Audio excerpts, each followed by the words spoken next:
What's up, everyone? Welcome back to another review, and this time we're taking a look at Shazam, the 7th installment into the DCEU slash Snyderverse. Let's waste no time. Let's get right into it.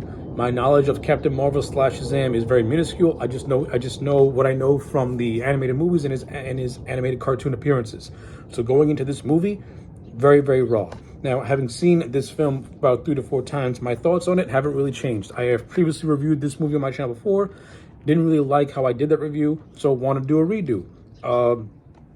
But like I said, my thoughts on Shazam haven't really changed much. I still think this is a fun as hell movie that has heart to it. It has a likable lead in it. It has Asher Angel, who plays Billy Batson, who is a child actor who's actually really good in the role. He never comes across as annoying. He comes across as very, very relatable. I like how his character is handled all throughout. Now, as to whether or not it's comic book accurate, from the minimal knowledge I do have of the character of Shazam, for the most part, I believe this is following more the New 52 continuity of the character, if I'm not mistaken. Not really sure. I never read the New 52. I don't really read a whole lot of modern comic books. I tend to go towards the old school, like things like Dark Knight Returns and Long Halloween, and never really deep dive into more modern stuff, with the exception maybe a handful of things. But from what I gathered, this movie basically followed the New 52 origin of Shazam, which I actually think is actually really good. And it was done fairly well. Like I said, I thought Asher Angel was really good in the role of Billy Batson when he's a kid, and when he transforms into Zachary Levi. Zachary Levi is really good at portraying a teenager in an adult body, and it never comes across as stupid or goofy. He finds that right balance where you can still take him seriously when he's in a fight. It's almost like a child innocence when Zachary Levi's when he's in Shazam mode. And like I said, I thought Zachary Levi was a lot of fun as the character of Shazam. Like, you can clearly tell he's enjoying himself in the role. Not only that, the overall look of Shazam is straight out of the page. It looks awesome. Like, really, really awesome. The supporting cast that surrounds the character of Shazam, I also thought was really good. I like the actors who played the Shazam family. You know, like his little sister Darla, Freddie, played by Jack Dylan Grazer, who is pretty much the right-hand man, who pretty much acts as the best friend to Billy Batson. I like how their relationship grows. And you also have the characters of Pedro and Eugene and Mary, the other members of the Shazam family. I thought they all play their roles fairly well. They never come across as grating or annoying. Darla, the little sister, she comes across as just very adorable. The actress is the little girl. She's very adorable. She comes across as that little sister who is very loyal to her family, and she doesn't view these people as her foster family. She views them as her real family. So she has that childlike innocence, and it works without being too overly sentimental and not too overly annoying. And I like all that stuff. And I also love the big payoff where they all become where the Shazam family turned into, superheroes. I thought that was awesome. Like, really, really awesome. The two actors who played the foster parents, I thought they were really good as well. They were nicely handled without being too over the top and too grating. They came across as real foster parents who generally love these children and view them as real children and as their real children and not foster kids. I like all that stuff. And I like how they don't give up on Billy. Even though Billy gives them so many reasons to give up on him, they choose not to, which I really appreciate, and it makes them come across even more likable. You have Mark Strong, who plays the villain of Dr. Savina. Now, Mark Strong, he's awesome actor, great actor. I wish he was playing a villain that had more merit to him, but he's playing the character of Dr. Savina, and I like him in the role. He's just that right amount of evil over the topness, and I like the counterbalance that is between Savina and Billy Batson. So pretty much the running theme of this movie is family. This whole movie is about family and pretty much, finding out what family really is. Dr. Savina's case, his family alienates him and he craves to have ultimate power because of that. Billy Batson, his whole thing is that he's trying to find out who he is. He's trying to find his mom, who he lost at a carnival when he was a little kid. While all the while, you have this foster family who are who want to bring him in and want to treat him like he's one of their own, but Billy is very reserved and very closed off because of it. But throughout the course of the movie, Billy learns to accept that the foster family is his real family and that his mother never really cared for him.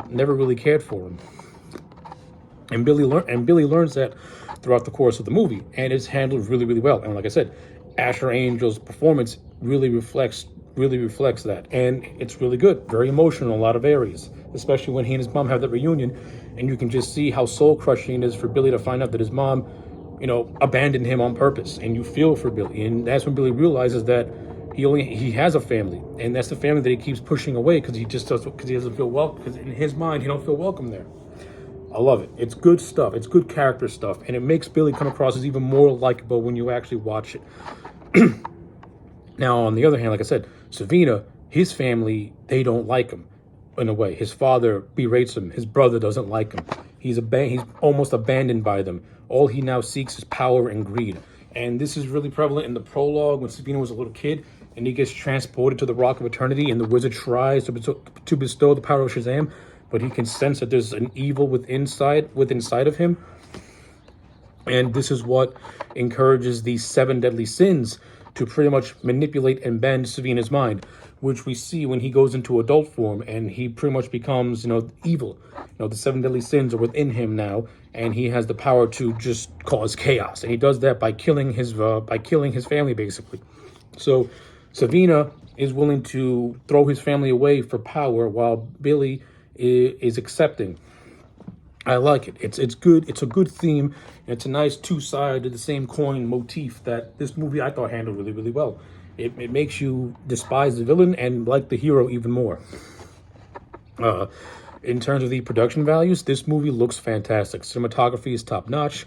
David F. Sandberg's directing is really, really good. This movie has a nice blend of some practical effects and CGI. There are some instances where the CGI can look a little clunky, and then other moments where it looks really, really good. I love the training montage with Shazam and Freddy. That's where a lot of the comedic bits come into. Just seeing these two guys goof around and Freddy trying to train Shazam, and the whole thing of Freddy being obsessed with superheroes like Batman and Superman, I actually thought was pretty cool too. Especially when you get to the eventual butting heads between Freddy and Billy. You can tell that Freddy, he wants to be the superhero because that's something he loves, and he feels that Billy is just taking it for granted and just doing things for politics and to just take money from people, and he's not taking it seriously. And again, this is all part of Billy's growth, which makes the third act very, very satisfying when the Shazam family come together as the new Council of Wizards to take down Savina and the 7 deadly sins. It's all handled really, really well. I love it. I don't really see a whole lot of flaws with Shazam. Some spotty CGI here and there. Maybe Savina could have had a little bit more depth to him instead of being just being a one-dimensional villain. I mean, yeah, you could have easily made Savina much more complex instead of just, hey, he's evil, they fight. I mean, even though I think the third act at the carnival is really, really entertaining, it really is just a hero versus villain, slugfest with no real depth to it, to be honest with you. But what I do like about the third act is that every single member of the Shazam family have a chance to showcase their powers. Like Pedro, when he's in Shazam mode, he has super strength. Darla is really fast. Freddy and Mary have their little quirks as well, and they all use their quirks to their advantage when taking on the 7 deadly sins, which I like. So that stuff's handled really well. How Billy gets his powers, I actually like as well. When he gets transported to the Rock of Eternity and he's talking to the wizard played by Demon Hornschuff. I can't pronounce his name. I'm sorry, but this guy is in every single DC.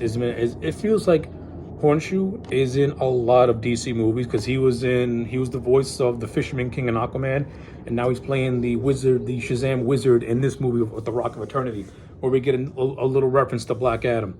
Of course, after watching Black Adam, the Black Adam movie should have focused on how Black Adam used the 7 deadly sins to create the world instead of the movie we actually got. wasted watching this movie and hearing the story of Shazam's of the and hearing the wizard's story of how Black Adam betrayed his power would have made for a more interesting Black Adam movie than the yawn fest we got with The Rock. It just makes it more frustrating. It just makes watching Black Adam more frustrating now. But I like all that stuff. I like the whole wise mentor thing, and I like how what he tells Billy when he gives him the power of Shazam. I like how that plays a role in the third act, which gives birth to the Shazam family. It's all good stuff. It's just really good stuff. Like, yeah, I don't really have a whole lot of bad to say about Shazam. Like, I love this movie. This is my favorite of all the DCEU movies. Shazam is my favorite. I like it better than Wonder Woman, and I like it better than Aquaman. Shazam, it doesn't outwear its welcome. It doesn't outdo its welcome. It's even though Aquaman's very entertaining, that movie felt bloated in a lot of ways. Shazam feels nice, streamlined, simple, with a likable character. You made someone who is really a modest Shazam fan into a Shazam fan who I want to see more of his cinematic adventures. You have a likable lead in Asher Angel. You have a fun version of Shazam with Zachary Levi, and you just have the Shazam family who all really, really play well off one another. And even though I thought Dr. Savina was, could be over the top in a lot of areas, you have a veteran actor like Mark Strong who just commands the screen and has really good on-screen chemistry with Zachary Levi in Shazam mode. It's really good. And then you have a mid-credit scene because Dr. Savina does not die in this movie, which I like because you can bring him back. But you have a mid-credit scene where Savina locked in prison, and you have Mr. Mind, who's like this alien caterpillar, conspiring with Savina to take over the Seven Realms. And so it's like good stuff. Shazam is good stuff. It tells a nice self-contained story with references to the greater DCEU. We get a Batarang, and you get a Superman cameo at the end of the movie. Good stuff. I like it. So yeah, with all that being said, I'm gonna give Shazam a solid 9 out of 10. This is my favorite DCEU / Synderverse movie. It does everything right, with some little nitpicks here and there. So yeah, those are my thoughts. Let me know yours in the comment sections down below. Like the video and subscribe, and I'll check you back next time for more.